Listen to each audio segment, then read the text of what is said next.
The entire court had turned out to witness the Alpha King's bride arrive. Hundreds of nobles packed the sun-drenched courtyard as they jostled for position, commoners lining the walls to witness this historic moment, the marriage that would end a decade of war between Valdris and Nelvorn. The air hummed with anticipation, thick as summer heat, and underneath it all, whispers. "I heard she's terribly unfortunate looking," a noblewoman murmured behind her fan. Her companion leaned closer. 24 and never married. That tells you everything, doesn't it? "Poor King Gasper," someone else sighed, "saddled with an ugly bride for the sake of peace." On the raised dais at the courtyard's far end, said King Gasper stood motionless as a statue.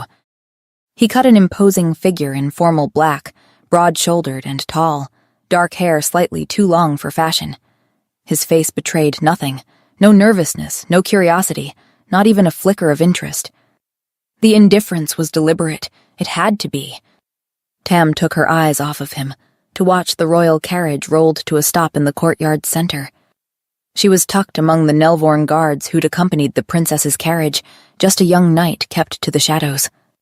The whispers grew louder, more urgent. "This is it," someone breathed nearby. A footman opened the carriage door. Silence crashed over the courtyard like a wave as the princess emerged, one delicate hand accepting the footman's assistance as she descended, heavy silk skirts whispering against the carriage steps. She wore pale blue, Nelvorn's color, embroidered with silver thread that caught the sunlight like stars, but it was the veil that held every eye. Layer upon layer of gossamer silk, pale as moonlight, completely obscuring her face. The princess reached the bottom step and paused, spine straight, head high, waiting. The crowd seemed to hold its collective breath. On his dais, King Gasper finally moved. He descended with predatory grace, his boots echoing against stone as he crossed the courtyard. His expression remained carefully neutral. He knew what everyone expected beneath that veil.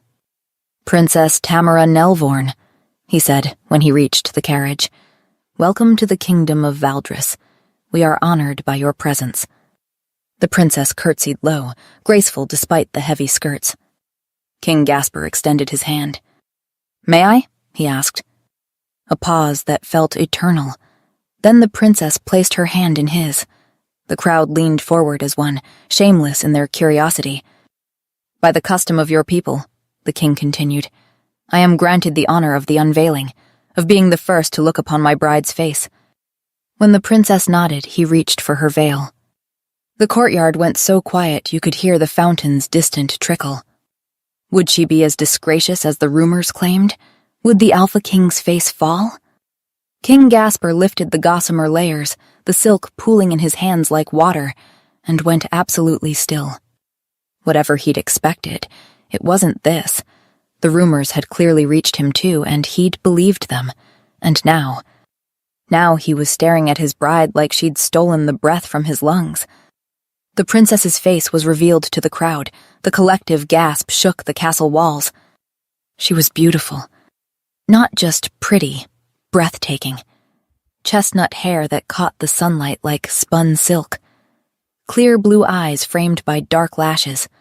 High cheekbones, full lips, the kind of face that belonged in paintings. "Gods above!" someone shouted. "Look at her!" a woman gasped. "I thought she was supposed to be plain." Where did those rumors even come from? The crowd's mood shifted from morbid curiosity to celebration in an instant. This was better than anyone had hoped. Their king hadn't been saddled with an unfortunate bride. He'd been blessed with a beauty. The princess smiled, demure and lovely. The king smiled back, still looking slightly dazed. "Tamara, you are—" he started, then seemed to catch himself. "Welcome, princess. Truly." She curtsied again, and when she rose, he still hadn't let go of her hand. The crowd cheered. And in the back, among the forgettable guards, Tam watched it all unfold.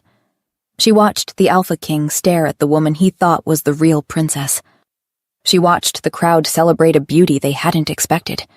They probably wouldn't have been so excited if she hadn't sent her maid, Alma, in her stead. This is the plan, she reminded herself. Because while King Gasper fell for a pretty face, while the court gossiped about unexpected beauty, while everyone focused on the princess, no one would suspect that the real Princess Tamara stood 20 feet away, posing as an unremarkable knight in ill-fitting armor. And most importantly, no one would stop her from taking back what King Gasper's father had stolen. Chapter 1. 3 days earlier. The Valdrian sun was different from the one back home. Tam watched it beat down through the carriage window, harsh and unforgiving against the dusty road.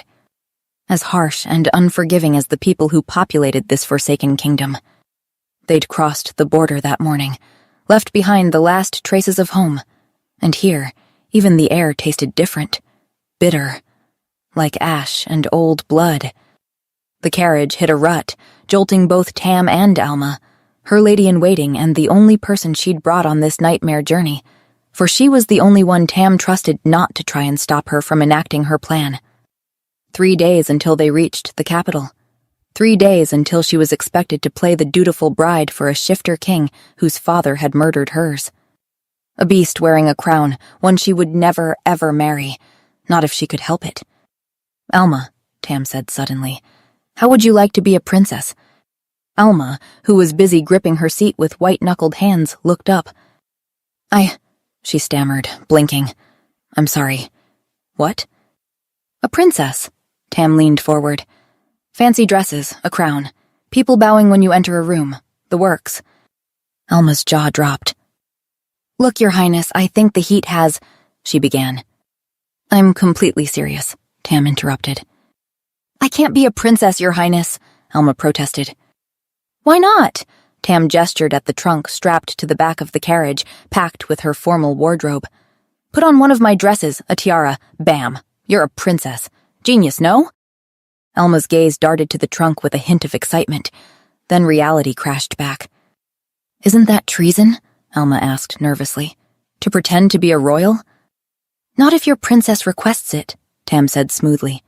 "Please, Alma, I can't marry this king, I won't—" "But why not, Your Highness?" Alma interrupted. "This marriage would unite the kingdoms." Tam felt her jaw tighten.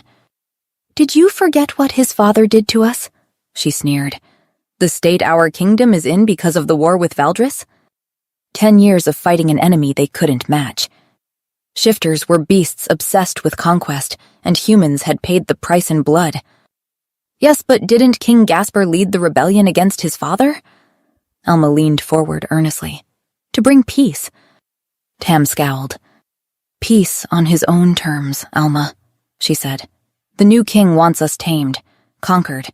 That is not what my father would have wanted."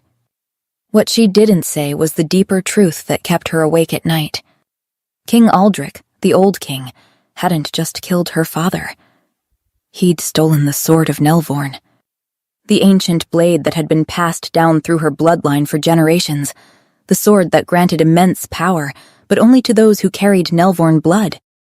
In anyone else's hands, it was just metal and leather. Useless. But in hers? According to the old laws, whoever could wield the sword ruled Nelvorn.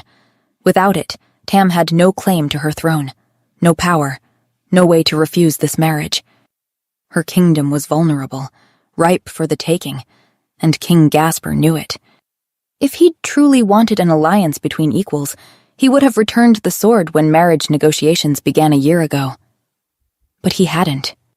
Which told Tam everything she needed to know about his intentions. Besides, she didn't want to marry a beast, a man who was part animal, who carried that violence in his blood, no matter how civilized he pretended to be. "He has something I need," Tam said carefully. "Something I won't be able to retrieve unless I can walk around his court unnoticed, which means as something other than the king's bride-to-be." She paused. "You understand what that means, Alma?" Alma shook her head slowly, looking lost. Tam sighed. "You and I look somewhat alike. We're the same age." She explained slowly. "King Gasper hasn't seen me in 15 years. He won't notice the difference? Custom requires for Nelvorn princesses to be chosen without disclosing their faces beforehand, as you know. And besides, you're much prettier than I am and far more likely to attract his fancy than I ever could." Alma's cheeks flushed pink, pleased with the praise. You'll pretend to be his fiancée, Tam continued. Keep him busy and distracted. Keep his entire court fooled. Meanwhile, I'll pose as your guard and walk around unnoticed. But why? Alma asked. What are you planning to achieve this way? I'll look for intel, Tam said. Information on the king's true intentions regarding our alliance. And I'll find my sword and take back my kingdom, marriage-free. But what happens to me if you do? Alma's voice went small. Or worse, if you don't. Whatever happens, I take full responsibility, Tam promised, and she meant it. I swear on my father's grave that you won't get into trouble for helping me, and you'll be generously compensated. Alma bit her lip, clearly torn. But Your Highness, she said, still gazing at the dress, don't you think someone might recognize you beside the king? No, Tam said simply. She reached into her pocket and pulled out a simple silver ring. Unremarkable. The kind of thing anyone might wear. She slipped it onto her finger and her bones shifted, not painfully, but strange, like her body remembering a shape it had never been. Her chest flattened, her shoulders broadened. Even her face changed, jaw sharpening, features becoming harder, more masculine. Alma shrieked. It's still me, Tam said, and her voice came out deeper, rougher, a man's voice. How? Alma gaped. How is that possible? Tam caught her own reflection in a nearby mirror. A young man stared back, unremarkable features, broader build, the kind of face that wouldn't stand out in a crowd. She turned the ring on her finger, now thicker and more masculine. Magic, she said. Old magic. A gift from my father to keep me safe during the war. Alma was still staring, mouth open. Now, put that on, Tam said, pointing at the dress. We have 3 days before we reach the capital, which means I have 3 days to give you princess lessons. Princess lessons? Alma looked down at the silk, then at the jewelry case sitting beside her. Something almost like excitement flickered in her eyes. Tam sighed. You're going to need them. Chapter 2. Tam hadn't seen anyone shift yet. She'd been in Valdris for barely a day, waiting for someone to let the beast slip free. But so far, nothing. Just ordinary men going about ordinary duties. Now she stood in the training yard, while across the courtyard, Princess Tamara, Alma, waved a fan and laughed at something King Gasper said. Look alive, Nelvorn. Tam's head snapped around just in time to catch a massive shield hurtling toward her face. The weight nearly toppled her backward. Around her, the other guards exchanged glances. Apparently, while the ring made her look and sound like a man, it hadn't given her the strength of one. Distracted? The captain of the guard, a grizzled man with a scar bisecting his eyebrow named Marcus, looked affronted. Do you plan to be distracted when you're guarding our queen with your life? Someone snorted. No wonder they lost to us so badly. Tam saw red. We haven't lost anything. The war ended when your kingdom extended peace. Probably because they knew they'd lose. Several guards cackled, mocking laughter that made her blood boil. The captain silenced them with a raised hand. You're the only guard your princess brought. She insists you protect her, he said. But your princess is now our future queen. Show us what you can do. Tam nodded. Who wants to volunteer to duel with the princess's guard? A mountain of a man stepped forward. Tam gulped, 6'6" at least, shoulders like an ox. When he grinned, she caught a glimpse of teeth that seemed too sharp. Ready? The mountain man asked, drawing his sword. Tam drew hers, trying to hide her trembling. She did know a thing or two about combat, but she'd never been sent to the battlefield. Her father had forbidden it. Each strike rattled up her arms. She could barely parry his hits, and in 3 strikes, her sword went flying. I don't see why we even need a peace treaty with Nelvorn, the mountain man said. If this is the best they can... Tam screamed in rage and threw herself at him.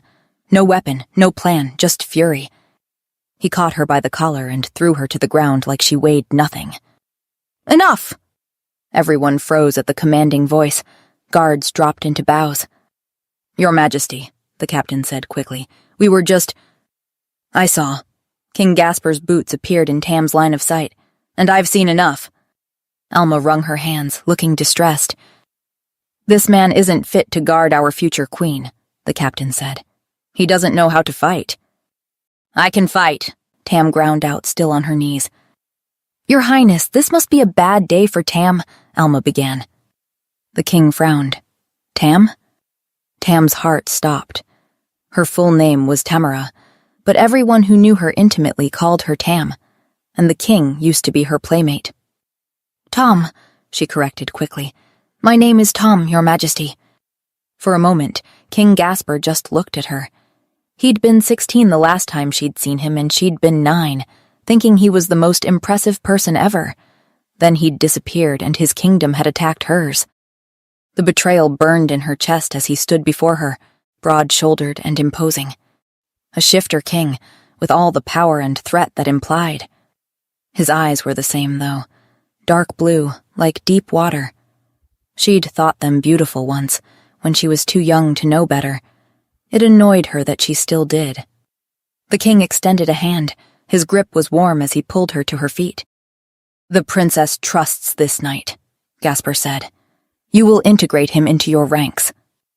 With respect, there's nothing to continue, the captain insisted. This man hasn't had any training. Fine, Gasper decided. Tom can be my guard instead.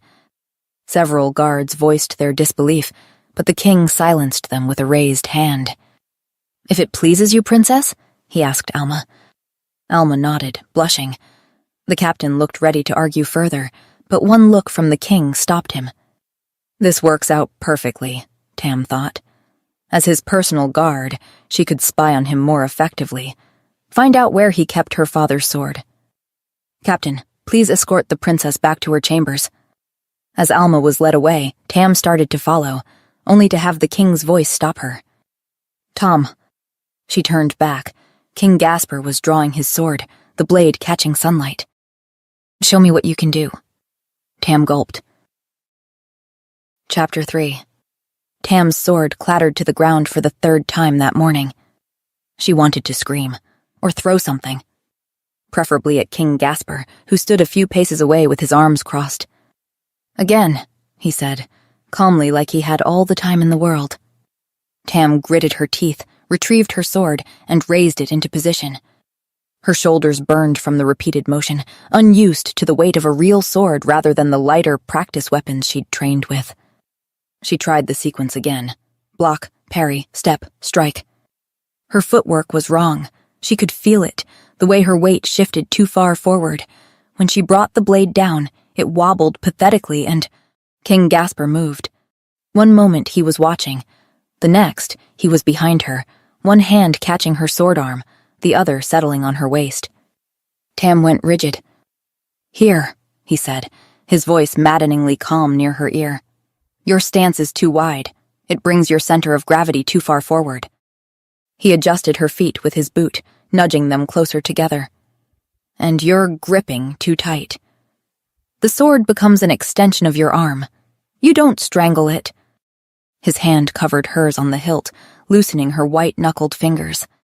Tam's heart hammered against her ribs from pure, undiluted rage. How dare he touch her so casually? The same hands that had once held hers when they climbed trees together, now touching her like he hadn't betrayed her trust so completely. Now, Gasper said, guiding her arm through the motion. Block. See how much easier that is when you're balanced? It was easier, and she hated that it was easier. Something inside Tam snapped. Can you stop patronizing me? She sneered. Gasper blinked, his calm facade cracking slightly.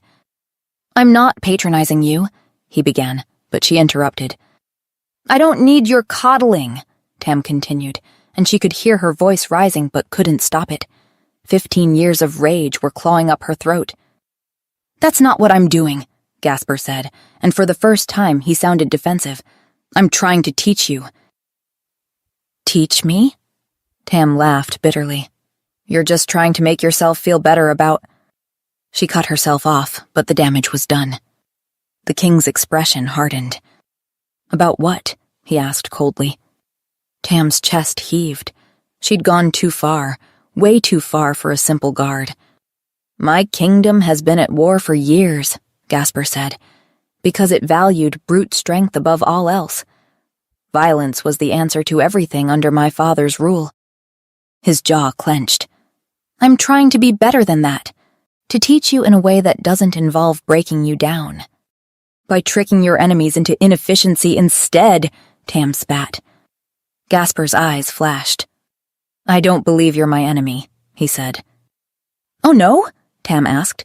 "Just someone whose kingdom you bullied into submission, then?" "What are you talking about?" Gasper asked, and he looked genuinely confused now, bewildered even. "Do you mean my upcoming marriage to the princess?" he asked quietly. She agreed to it. Tam snorted, a bitter sound, one she should have held in. She shouldn't say anything else, shouldn't risk exposure, but the words came anyway, bitter and true. "It's not like she has much of a choice, though, is it?" "Of course she does," Gasper said immediately. "She doesn't have to marry me if she doesn't want to. I would never force—" "Right," Tam cut him off. "So you can continue waging war on her kingdom if she refuses?" "No, of course not. Gasper stopped. His face paled slightly as understanding dawned. "Is that what she believes?" He ran a hand through his hair. "Gods, I didn't think it would come across that way." "Yes, well," Tam muttered. "Thinking isn't your strong suit, is it?" "Excuse me?" the king asked. "Nothing," Tam said, looking away with exaggerated innocence. But Gasper wasn't letting it go. He looked stricken now, all his polite distance gone. "Do you think—" He stopped, started again. "Do you think I should make it clear to the princess that my offer of peace stands whether or not she agrees to be my mate?" He caught himself. "My wife?" "I know what a mate is," Tam snapped, then forcing herself to sound calmer. "And yes, perhaps you should." "How?" Gasper asked. "How do I make her understand that that I don't want her to feel trapped?" Tam studied him, the tension in his shoulders, the genuine worry in his eyes. "Does he actually care?" she thought. No, he couldn't possibly. It would be too disarming if he did. "Perhaps a gesture of goodwill," Tam said. "Something meaningful, something that would make her feel safe." "Right," Gasper said slowly, like he was turning the idea over in his mind. "Like what?" "Like returning the sword you stole, you idiot," Tam thought, swallowing down the words. Gasper was looking at her intently now, his eyes searching hers. It threw her completely off balance. "I don't know," she said, more harshly than intended. "Something she's lost? Something your father took?" Gasper flinched at the mention of his father. "Right," he said, nodding before he cleared his throat. "I wasn't trying to be dismissive earlier. About the training, I mean." He looked uncomfortable now, in a way that made him seem younger somehow. "I was trained very differently, and I thought I would have appreciated something different. That's all." He was afraid of his father, Tam remembered, all those years ago. That's when the realization hit her, truly that Gasper had rebelled against the man, had overthrown him, had ended the war. She'd known this, of course, but she'd always assumed it was just about power, about being king himself. What if it had been about doing what was right? The thought left her momentarily breathless. "Fine," Tam heard herself say, her voice softer than she intended. Gasper's shoulders relaxed slightly. "Though," Tam couldn't help herself, "you might want to try not being so condescending to the princess herself." Gasper stared at her. Then, unexpectedly, he laughed. A surprised, genuine sound that transformed his entire face into something warm and open. Something that reminded her, painfully, of the boy who'd carved her a wooden wolf. Chapter 4. Tam's stomach growled as she stood at attention behind the princess's chair, the smell of roasted pheasant making her mouth water. "The tapestries are lovely, Your Majesty," Alma said. "Such intricate needlework." Gasper followed her gaze to a brutal battle scene, wolves tearing into soldiers, blood in vivid crimson thread. He cleared his throat. I'm glad you approve, he said. Though I imagine Nelvorn's palace has far more elegant decorations. Oh, yes, Alma brightened. We have beautiful silk curtains imported from— She paused. Somewhere far away. Several nobles exchanged glances. I was hoping we could discuss the trade agreements, Gasper said, changing course. There are concerns about grain shipments I thought you might have insight into. Oh, Alma's smile faltered. Trade, yes, important. The drought in the eastern provinces has been challenging, Gasper continued. I understand Nelvorn has been affected as well? Yes, Alma agreed quickly. Very affected. Tam closed her eyes briefly. I was thinking we might coordinate our grain reserves, said Gasper. If Nelvorn has surplus from the southern harvests. That sounds wonderful, Alma interrupted. Whatever you think is best. A muscle in Gasper's jaw twitched. But surely you have opinions on how to distribute resources to your own people, he asked. I trust your judgment completely, Alma said, sipping her wine. Tam couldn't take it anymore. The princess means she would need to consult with her advisors before committing to an agreement, she interjected. Everyone stared at her. The southern harvests were adequate this year, Tam continued. Not surplus. Any grain sharing would need to be carefully calculated to ensure Nelvorn's people don't face shortages. Of course, Gasper said slowly. The dinner continued similarly. Gasper would ask. Alma would vaguely agree. Tam would translate. Finally, as Alma disappeared into her chambers, Gasper turned to Tam. Tom, walk with me, he commanded. Tam followed him through winding corridors. I need advice, Gasper said, voice tight with frustration. The princess, I don't understand her. Every time I try to engage with her on anything substantial, she just agrees with me, about everything. Perhaps she's nervous, Your Majesty, Tam suggested. Nervous, he repeated flatly.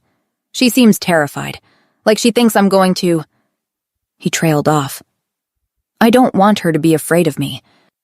They'd reached his chambers. Inside, the room was surprisingly austere. Simple furniture, shelves of books, maps spread across a desk. The thing is, I know her, Gasper said, pacing. Tam is strong-willed, confident, stubborn as hell. She has opinions about everything. She'd argue with me about the smallest things. Something hot twisted in Tam's chest.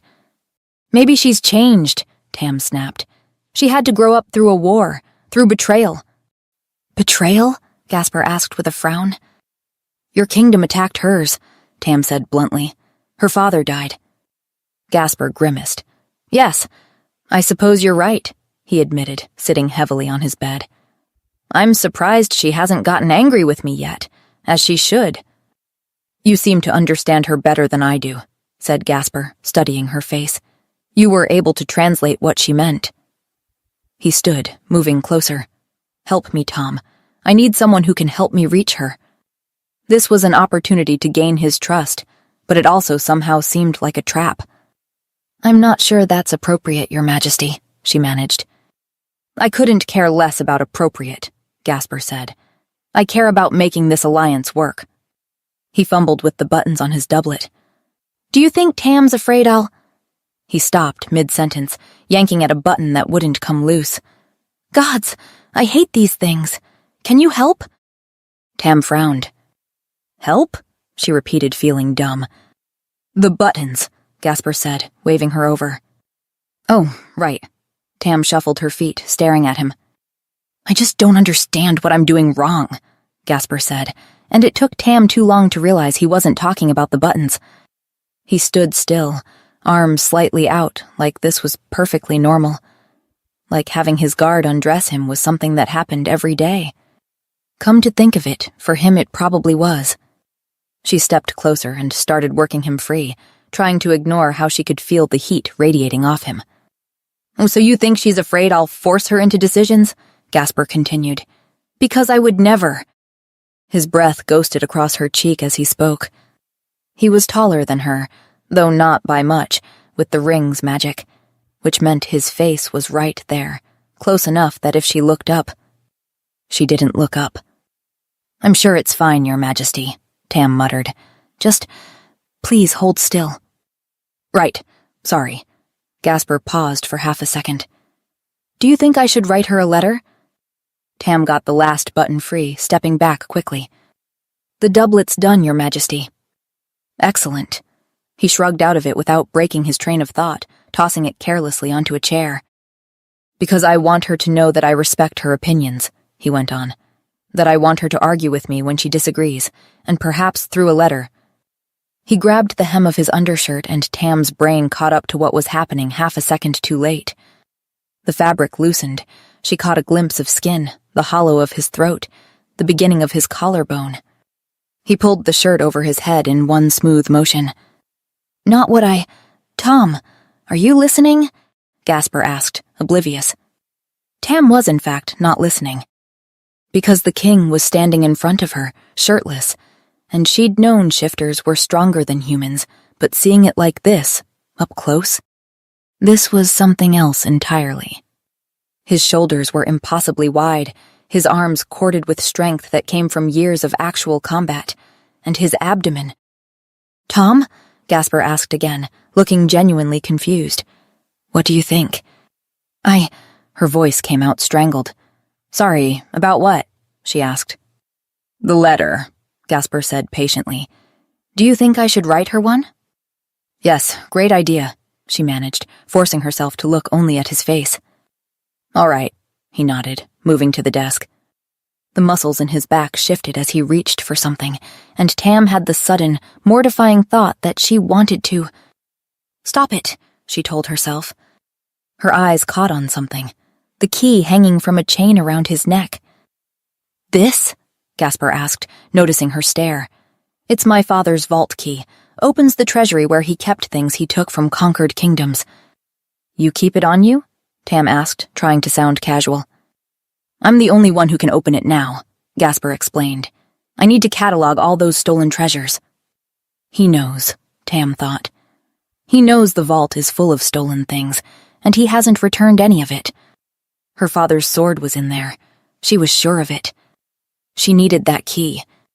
She needed to stop thinking about the way he'd looked at her when he'd asked for help. And she absolutely needed to stop noticing how beautiful he was. Chapter 5. Tam had developed a routine, and she hated how comfortable it had become. Mornings meant training with Gasper, him correcting her form, her trying not to notice his lingering touch. Afternoons meant standing guard during royal business, watching him be competent and nothing like the tyrant she'd expected. Evenings meant letters. She'd suggested he write to Princess Tamara directly, since face-to-face interactions with Alma were proving disastrous. He'd seized the idea with relief, and now, every night, a sealed letter arrived at the princess's chambers, and every night Tam would write back. It was dangerous, liberating, terrifying. In those letters, she expressed the hurt that had festered for 15 years. Your Majesty, I remember being 9 and thinking you were the bravest person I'd ever met. I trusted you. Then you disappeared, and a year later, your kingdom attacked mine. Do you understand what that feels like? Trust, once broken, doesn't simply mend because you wish it to. T. His response came the next morning. Tam, I understand more than you know. When I was 16, I discovered what my father truly was. Not the king I'd been taught to admire, but a monster. I wanted to stop him. I tried. But by the time I was strong enough to lead a rebellion, he'd already caused so much damage, including to your family. I know my guilt doesn't erase what happened, but I am not my father, and I will spend every day proving that to you. G. Tam stared at that letter for an hour, something painful twisting in her chest. Meanwhile, as Tom, her friendship with Gasper shifted gradually. At first, he sought Tom's advice about the princess, but then the questions changed. Tom, what do you think about the grain distribution proposal? Gasper asked, spreading maps across his desk. The council wants to prioritize the northern provinces, but I'm worried about the south. Tam blinked. You're asking me? You're from a border region, so yes, I'm asking you. It happened again the next day, and the day after. I value your perspective, Gasper said one evening. You're honest in a way most people at court aren't. You'll tell me when I'm being an idiot.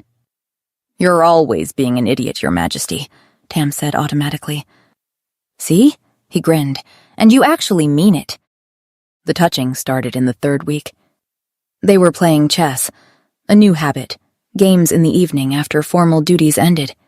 Tam had just put Gasper in check for the 3rd time. How are you this good? I'm not that good. You're just predictable. Predictable? I'm a military strategist. I led a rebellion. Against your father, who was apparently very predictable. Tam moved her knight. Checkmate. Gasper stared at the board, then reached out and clapped her shoulder, a brief, warm pressure that sent electricity down Tam's spine. She froze. It was just a friendly gesture, but his hand was large and warm, and she could feel the strength in his grip even though he was being gentle. Teach me how you think, he said, looking up with those impossibly blue eyes. I can't keep losing to my own guard. It's embarrassing. Over the next week, she taught him chess, and Gasper touched her constantly. Nothing inappropriate, just casual contact. A hand on her shoulder, fingers brushing hers. It was driving her insane. As the 4th week began, the castle's atmosphere shifted. Servants carried blue and silver banners. Guards rehearsed formal processions. What's all this for? She asked Marcus, who she liked well enough now. It's the anniversary of the rebellion, he explained. 1 year since King Gasper defeated his father and ended the war. It's important for morale, for closure. That evening, a letter arrived for the princess. Princess Tamara, I formally request your presence at the Victory Day ceremony 2 days hence. Your presence would mean a great deal to me personally. Respectfully, G. The formal tone was unlike his recent correspondences. She responded, Your Majesty, I would be honored to attend. I sense there is more to this day for you than simple celebration. Remember that strength sometimes means allowing moments of reflection, not just triumph. T. His reply came quickly. Tam, you're right, as usual. This day carries complicated meanings. I find myself wondering, is it possible to honor the end of something terrible without celebrating the terrible thing itself? G. Tam held the letter longer than necessary, feeling the weight behind his carefully chosen words. For the court, this was a victory celebration. But for Gasper, it marked something far more personal and painful. The day his father died. The next day, the victory ceremony dominated the entire castle. Nobles from every province had arrived to commemorate 1 year of peace, 1 year since the end of the war, and 1 year since King Aldrich's death. Tam stood behind Alma's chair, scanning the crowd. The hall buzzed as wine flowed and musicians played between speeches. Gasper appeared composed, but his smile never reached his eyes.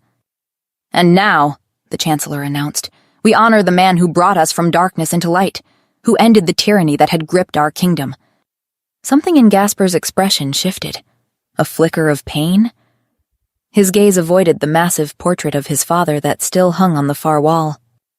Your Majesty, you've been so brave, Alma gushed, overthrowing your own father. It must have been so satisfying to finally defeat such a terrible man. Tam winced at the tactlessness. It was necessary, Gasper replied, his voice measured. When the Chancellor rose for another toast about the tyrant's well-deserved end, Gasper excused himself with perfect composure. Tam followed him to a small balcony overlooking the gardens. I'm fine, Gasper said finally. I know, Tam replied. I just wanted to say thank you for what you did a year ago today. His shoulders tensed, then lowered. It was necessary, he said, voice carefully neutral. Tam's hand moved of its own accord, resting atop his. Still, she said quietly, he was your father. He was nothing to me, Gasper said. When he looked at her again, vulnerability flickered beneath his mask. Sometimes I wonder, I worry He stopped. You're nothing like him, Tam said, answering the question he hadn't asked. Relief crossed his face. I'll make sure you're not disturbed for the rest of the evening, Tam said, stepping back. What was wrong with her? She was supposed to be stealing back her birthright from him. Instead, she was comforting him. And worst of all, she was beginning to trust him. Chapter 6. 1 week. Tam stared at the calendar in her quarters, the reality of the situation finally sinking in. The wedding was only 14 days away. She'd been distracted, getting too close to Gasper, forgetting why she was here. Yes, he was different from his father. Yes, he'd suffered too. But at the end of the day, he still had her sword, and she needed it back. No more confusion, no more conflicted feelings. It was time to act. She'd tried breaking into the vault itself. She'd tried following Gasper to see if he ever removed the key, but he never did. He even slept with the damn thing around his neck. She needed a more direct approach, something foolproof. "I need you to do something for me," she told Alma that evening. "I need you to get me a sleeping draft, something powerful enough to knock out a shifter king." Alma's eyebrows rose. The following night was the engagement ball. Hundreds of candles cast golden light across silk banners and elaborate floral arrangements. Tam stood at attention near the high table, watching Gasper smile and nod at well-wishers. "It doesn't matter who he smiles at," she reminded herself. "Then you'll have the sword, and none of this will matter." "Tom." Tam turned to find Alma approaching, looking nervous. "It's done," Alma whispered. "I did as you asked." Relief flooded through her. "You got the draft?" she asked. "Where is it?" "What do you mean?" Alma frowned. "I gave it to Gasper, obviously." Tam's brain stuttered to a halt. "You... what?" she gaped. "I gave it to him," Alma shrugged. "You said it was for him." "Yes, but..." Tam looked toward the high table where Gasper sat. He was rubbing his eyes, looking slightly dazed. "Wait, do you mean you had him drink it?" she shrieked. "Tonight, at a ball in front of thousands of guests?" "Well, it seemed like the right time." Alma was getting defensive now. "He asked me to fetch him a drink, and it was easy to..." "Oh my gods," Tam breathed. Gasper was slumping in his chair now, nodding along to something a nobleman was saying, but clearly struggling to keep his eyes open. Even from here, she could see him stifling a yawn. "How is it going to look if he just falls asleep at his own engagement ball?" Tam hissed. "I did as you asked." Alma's voice rose, whiny now. "You said you wanted me to give it to him as soon as possible, and..." But Tam wasn't listening anymore. Gasper's eyelids were drooping, his head starting to nod forward. Tam pushed through the crowd, not caring about protocol. "Excuse me, Your Majesty." Gasper blinked up at her, his eyes unfocused. "Tom?" "An urgent matter," Tam pressed. "May we speak in private?" "Of course." Gasper nodded but didn't move, just sat there staring. "Now, Your Majesty," Tam said gently. "Come on." Gasper groaned slightly as she helped him to his feet, squinting at her. She started guiding him toward the exit, supporting more of his weight than she'd expected. "Are you feeling all right?" she asked. "Fantastic," Gasper said, before nearly walking straight into a server carrying a tray of wine. Tam jerked him out of the way, and the server stumbled, wine sloshing all over her chest. "Oh no," the server gasped. "It's fine," Tam said quickly, but people were starting to notice now. The king being half carried by his guard, both of them wine-stained. "Come on, let's go," she said, squeezing Gasper's arm. He was sagging against her now, and she had to wrap her arm around his waist to keep him upright. "Tom?" Tam's head snapped up. Marcus stood in their path, looking between them with growing suspicion. "Is everything all right?" the guard asked. Tam's mind raced for an explanation, but before she could speak, Gasper smiled at him, dazed and drowsy. "Tom's taking me to bed," he announced. Marcus's eyes widened. "To sleep." Tam jumped in. "His Majesty has had too much to drink. I'm taking him back to his quarters." Marcus looked doubtful. "Too much to drink?" he asked.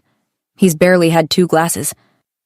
"You know," Gasper interrupted, his head coming to rest on top of Tam's, "you smell really nice." Tam froze. "Your scent," Gasper continued, inhaling deeply against her hair. Kind of feminine.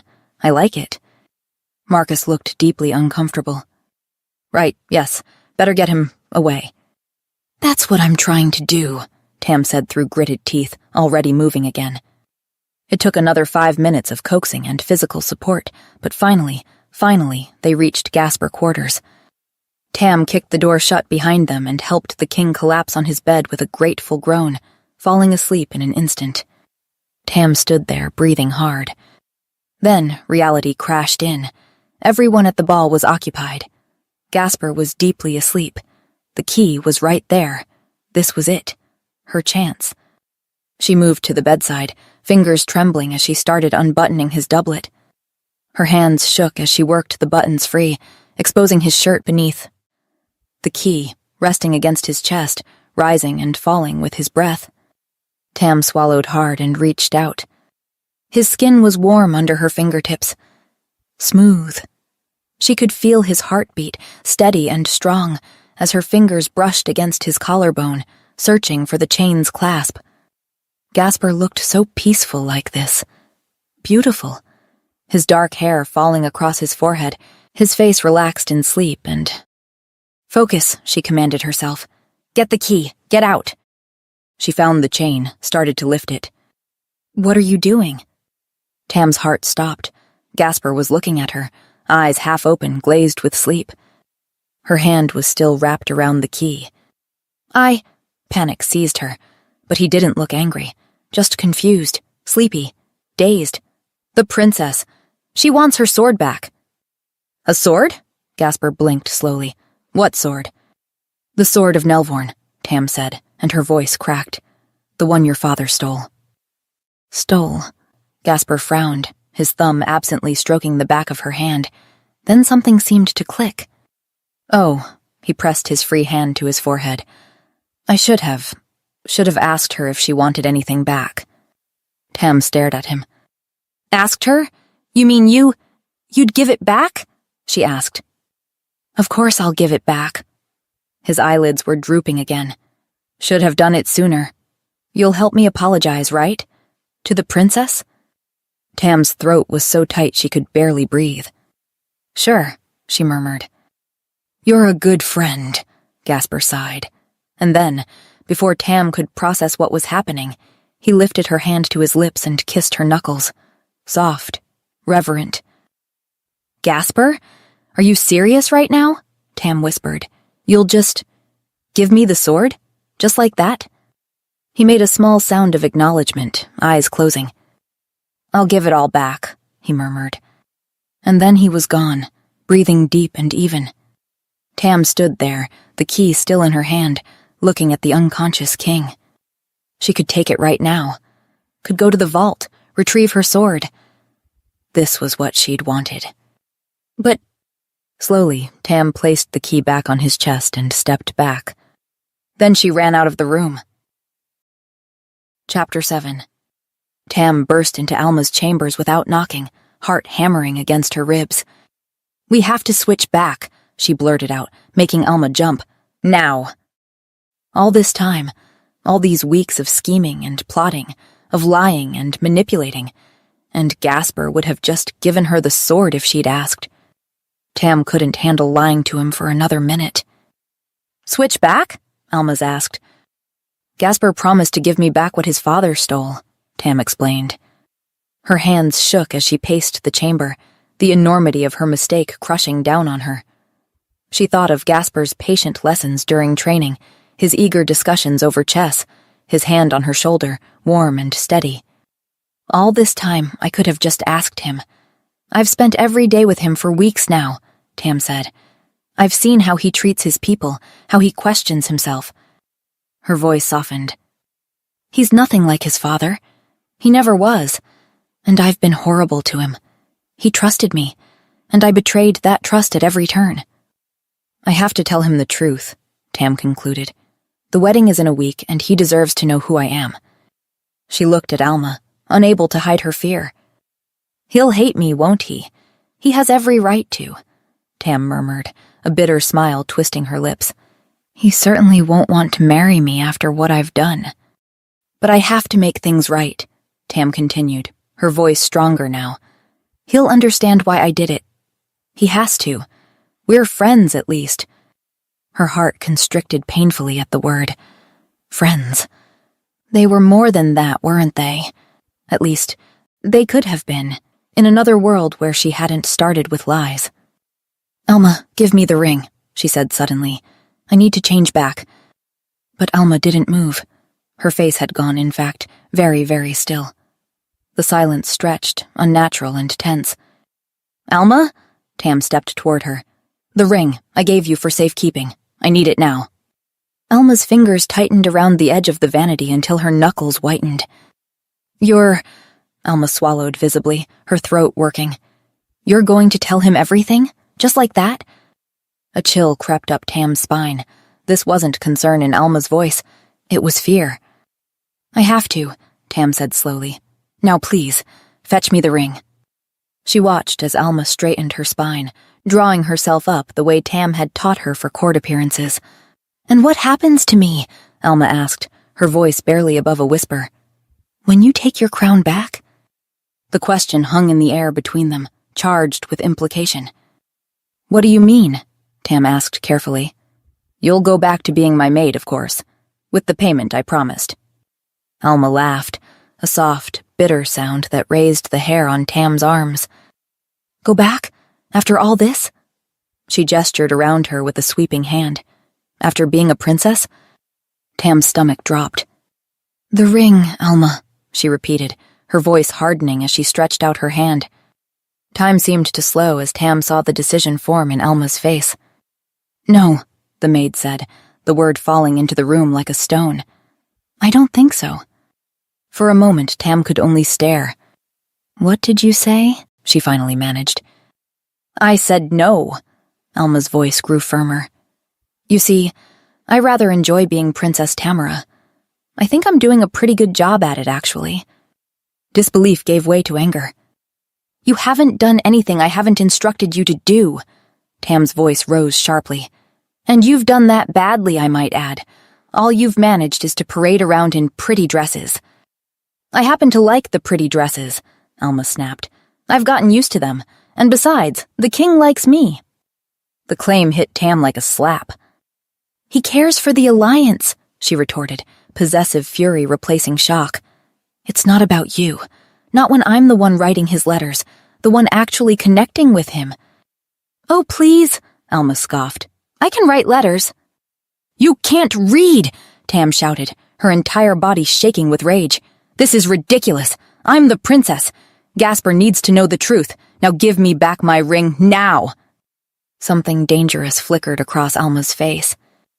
"You're wrong, Tom," she said, emphasizing the false name. "I'm the princess now, and that means something." Before Tam could process the full implications, Alma drew a deep breath and let out a piercing scream that echoed off the stone walls. The sound hadn't even died away before the door burst open, wood slamming against stone as guards rushed in. "Princess, what's wrong?" Marcus demanded, hand already on his sword as he moved to shield Alma. Tam's heart plummeted as she saw the trap closing around her.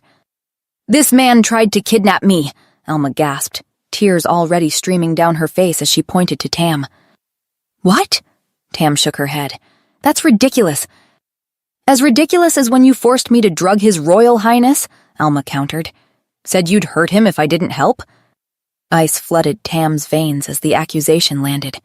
The sleeping draft. She'd just told them about the... "No, wait, that's not what..." she started, but the words died in her throat as she saw the suspicion hardening in Marcus's eyes. "His Majesty was acting strangely earlier," he said, nodding to a guard. "Check on the king." Tam's mind raced desperately. How could she explain this? How could she make them understand? "It's not what it looks like," she pleaded, aware of how hollow the words sounded. "Tom's in love with me," Alma cried, throwing herself fully into the performance. "Has been since he arrived. He gained the king's trust to steal Nelvorn treasures and take me away." She's thought this through, Tam realized with dawning horror. She's been planning this for days, maybe weeks. "That's a lie!" Tam's voice broke with desperation. The guard who'd been sent to check on Gasper returned, his face grim. "His Majesty won't wake, Captain. He's alive, but deeply asleep." The words fell like a death sentence. "Drugged, then," Marcus growled, drawing his sword fully now, just as the princess said. Alma's performance reached new heights as she collapsed into a chair, shoulders shaking with sobs. "I didn't know what to do," she whispered, every inch the traumatized victim. "I thought if I let him take some treasures, he'd leave me alone. But now Tom wants me too, and I can't leave. I've fallen in love with His Majesty." The guards' expressions softened as they looked at her, their princess, terrified and vulnerable, preyed upon by a traitor in their midst. Desperation surged through Tam like wildfire. "Listen to me, all of you!" she cried, her voice rising with desperation. "I'm Princess Tamara! This woman is my maid!" The proclamation hung in the air for one breathless moment. Then laughter, harsh, disbelieving laughter, rippled through the guards. Tam looked from face to face and saw the absurdity of her claim through their eyes. For weeks they'd known her as Tom, the male guard from Nelvorn. They'd trained with her, eaten with her, seen her every day in male form, and now, with no evidence but her word, she claimed to be their future queen? Of course they don't believe me. How could they? Cold despair washed over her. "I can prove it!" she shouted over their mocking laughter. "She has a magic ring, my ring. If I had it, I could show you." But Alma was already tucking something deeper into the bodice of her nightgown, triumph glittering behind the false tears. "Take him away," Marcus ordered. Rough hands dragged her backward toward the door as panic exploded in Tam's chest. "You don't understand!" Her voice broke. "I need to see Gasper. Please, I love him." The realization hit her with stunning clarity in that moment of loss. But Marcus only heard a threat in her words. His eyes narrowed with disgust as he leaned close. "Better hope for your sake that His Majesty wakes unharmed, or you'll be gone by sunrise," he muttered. The implication was clear. Execution, or worse. As they dragged her down the corridor, Tam's desperate cries echoed through the stone halls. But her pleas faded into a choked gasp as something hard struck the back of her skull. Chapter 8. Consciousness returned to Tam in waves of throbbing pain. Her head felt like it had been split open, each heartbeat sending fresh pulses of agony through her skull. Opening her eyes revealed darkness, a dungeon cell. The only light filtered through a small barred window in the door. "I've lost everything," she realized, the memories of last night crashing back. The sword, my identity, Gasper. She slumped against the cold stone wall, despair settling over her like a shroud. What a fool she'd been. She could have told Gasper the truth weeks ago, could have asked for the sword outright. Instead, she'd lied and schemed, and now Alma had outplayed her at her own game. And the worst part was that she'd realized too late what Gasper truly meant to her. The sound of approaching footsteps drew her attention. Keys rattled in the lock, and the cell door swung open to reveal Marcus, his face grim in the torchlight. "Come to execute me?" Tam asked bitterly. Marcus studied her for a long moment. "Not yet," he declared. Something in his tone made her look up. There was uncertainty in his eyes, not the conviction of last night. "What's going on?" she asked. "The wedding has been moved up," Marcus said. "It's happening today." "Today?" Tam jerked upright. "That's impossible. It was scheduled for next week." "The princess insisted," Marcus replied. "Said there was no reason to wait." Of course she did, Tam thought bitterly. She wants to secure her position before anyone realizes the truth. "None of her guests have even arrived," Marcus continued.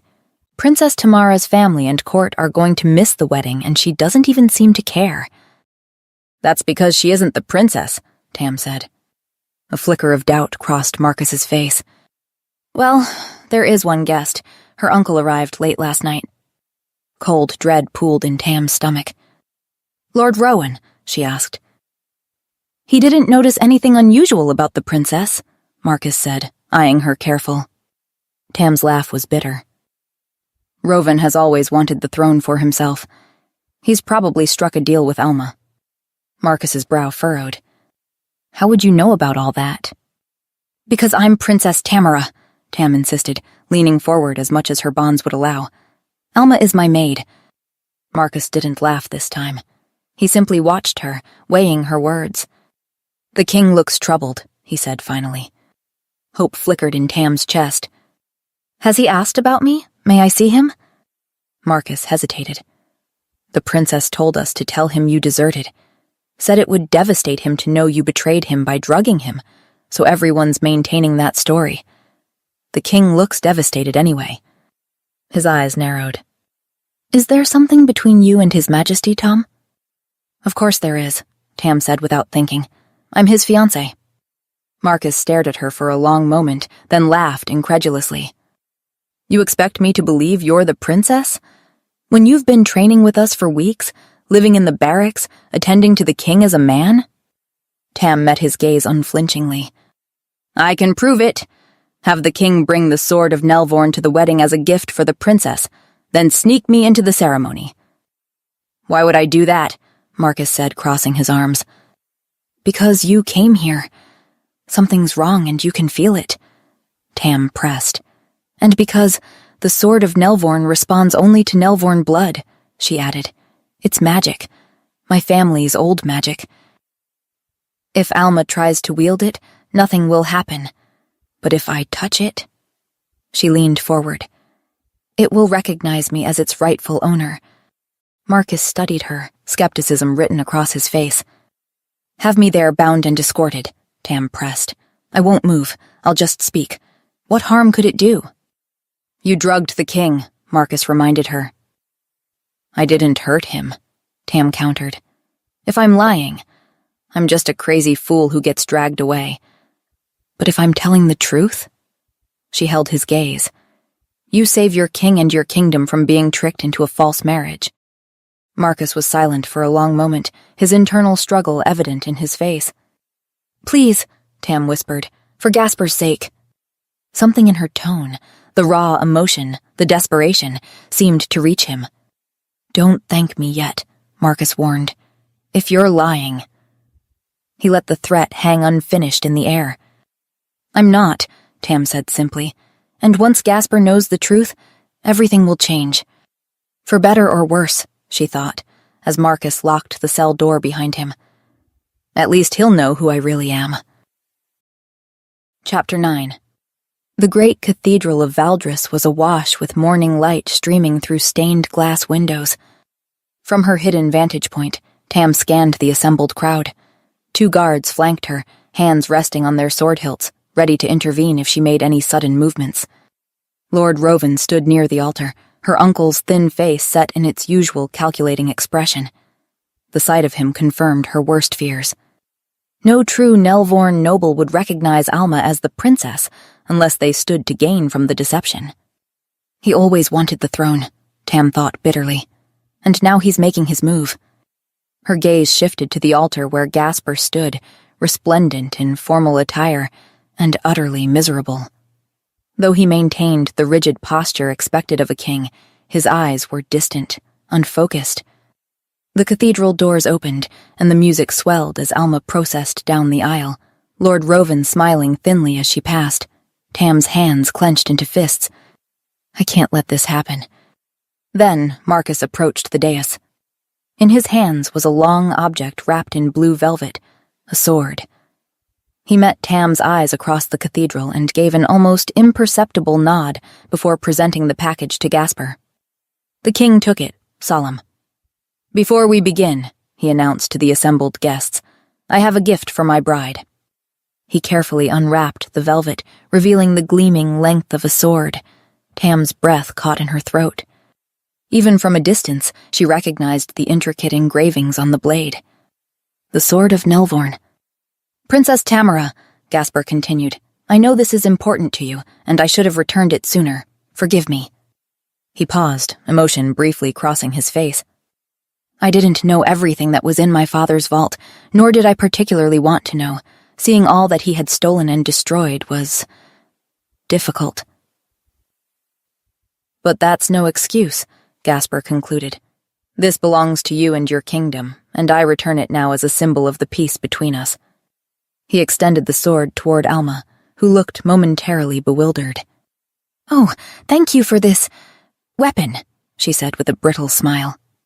Tam tensed as she saw her uncle step forward slightly, eager anticipation in his eyes. If he touched that sword, if he took it for himself. "Why did you want it so much?" Gasper asked Alma suddenly. She faltered. Now or never, Tam thought. "It's the sword of Nelvorn!" she shouted, lunging forward. The guards beside her reacted too slowly, their hands closing on empty air as she broke from their grasp. Her hood fell back as she surged toward the altar. Gasper froze, the sword still in his hands. "Tom," he whispered, disbelief lighting his features. "Your Majesty," Tam said, her voice carrying through the suddenly silent cathedral. "This isn't just a sword." "Arrest him!" Alma shrieked. "This man tried to poison the king." Gasper turned to her, confusion evident on his face. "Poison me?" he asked. "You said he deserted." "I was arrested, Your Majesty," Tam called, taking another step forward. "Arrested?" Gasper's gaze darted between Tam and Marcus. "Why?" The captain of the guard shifted uncomfortably. "Your Majesty, the princess didn't want you to know because—" "They arrested me for drugging you," Tam interrupted, desperate to get the truth out before she was silenced. Gasper looked affronted. "Tom would never," he began. "Actually, I did," Tam admitted, meeting his gaze across the crowded space. Hurt flashed across Gasper's face, followed by confusion. "Why?" he asked simply. "Because I wanted the sword back," Tam explained, her voice breaking. "And I didn't think you'd give it to me. You'd kept it all that time. I thought you knew what it was."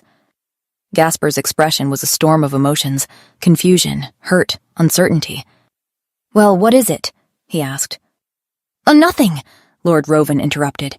"Just the late king's sword, a family heirloom." "As my uncle well knows," Tam countered, "this sword is enchanted.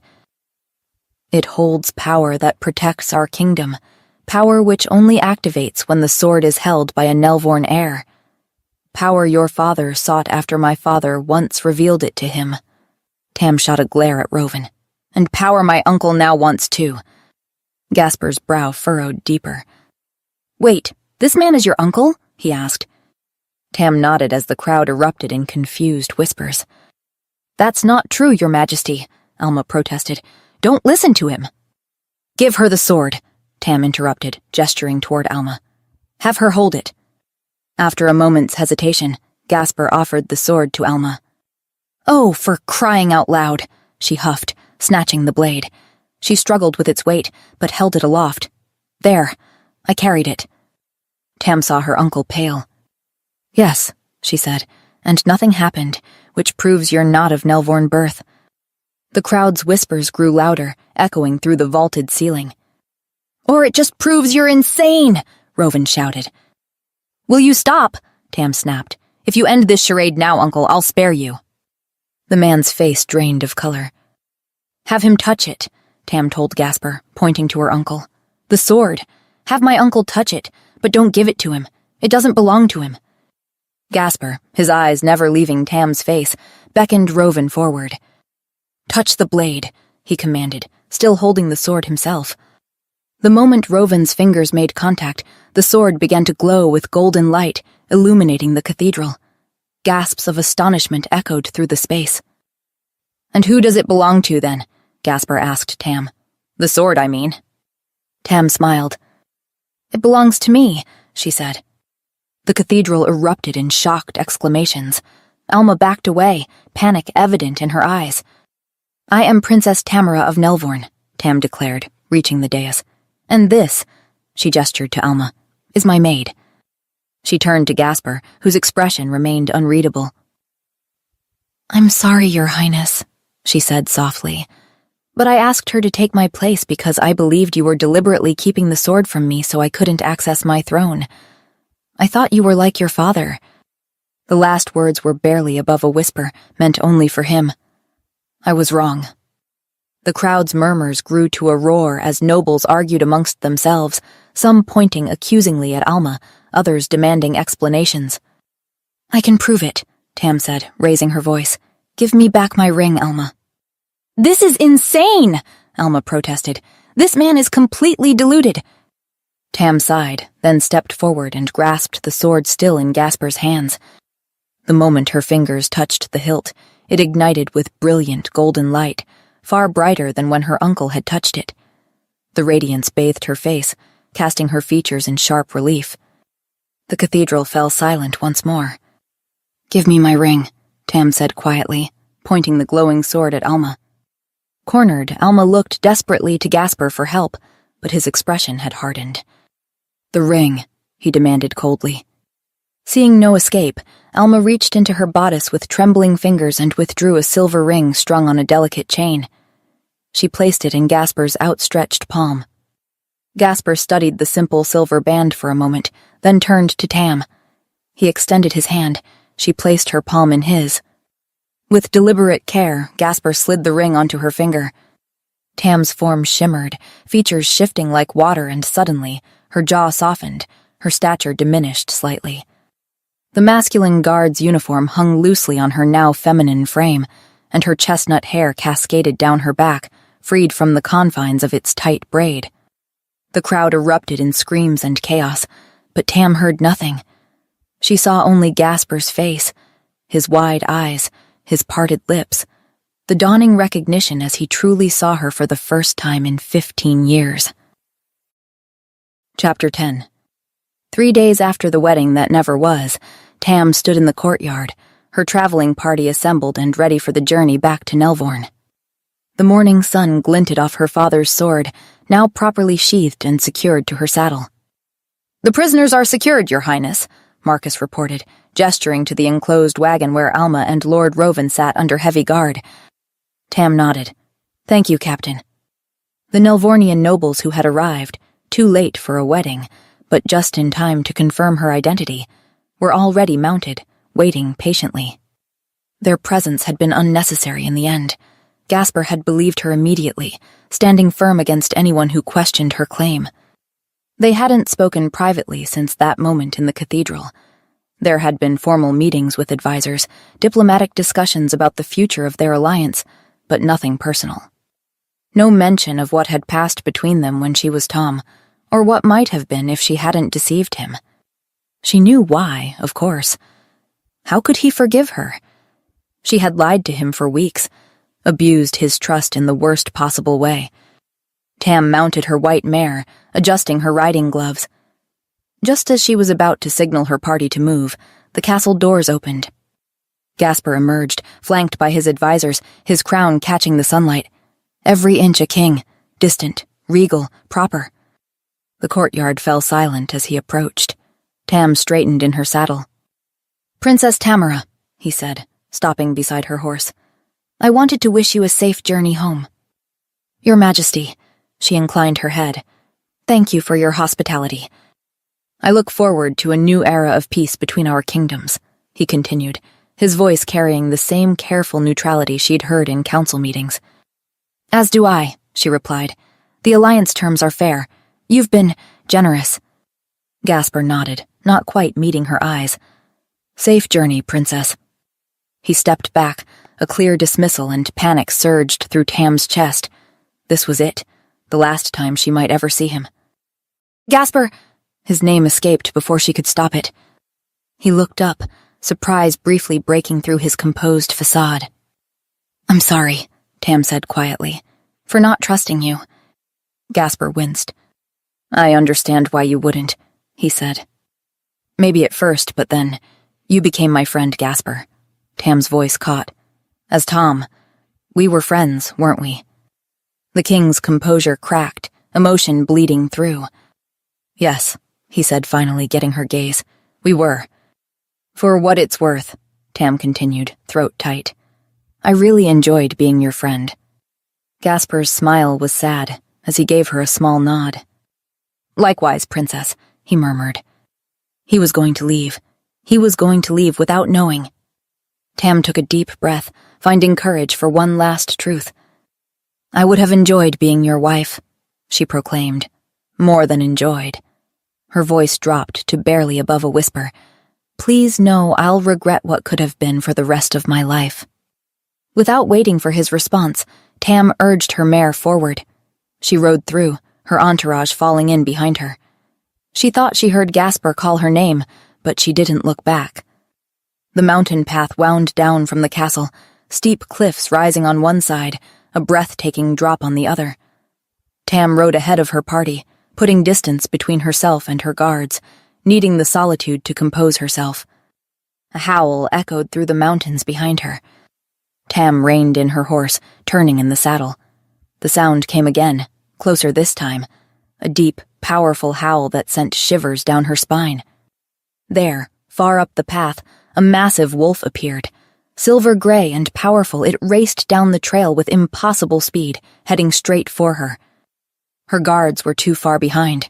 It was just her, alone on the narrow path with the wolf who drew closer, its pace never slowing.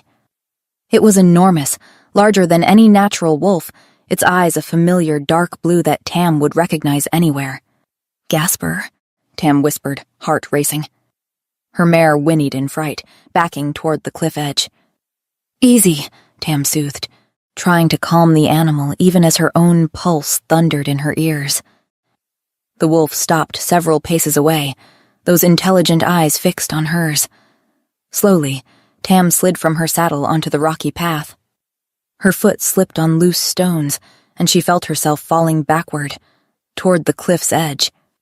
In a blur of movement, the wolf transformed, fur receding, limbs elongating, until it was Gasper who caught her, his very human arms pulling her back from the precipice. Very human and very naked. "Did you mean what you said?" Gasper asked, his voice low and urgent. "Back there, in the courtyard?" Tam's gaze flicked downward involuntarily before returning to his face. "You're naked," she pointed out, feeling dazed. A smile tugged at his lips. "You've seen me naked before," he reminded her, brushing a strand of hair from her face. "When you were helping me undress." "Yes," she admitted. "I rather enjoyed it, actually." Gasper smiled. "You didn't answer my question." Tam nodded, suddenly serious. "I did mean what I said," she confessed, every word. "But when I called off the wedding, you didn't say anything," Gasper said, his smile fading. "You didn't protest." "I thought—" Tam swallowed hard. "I thought you couldn't possibly want me, after everything I'd done." Gasper searched her face ardently, as if looking for signs of another deception. When he found none, something brightened in his eyes. "So you meant it when you said you regretted what could have been?"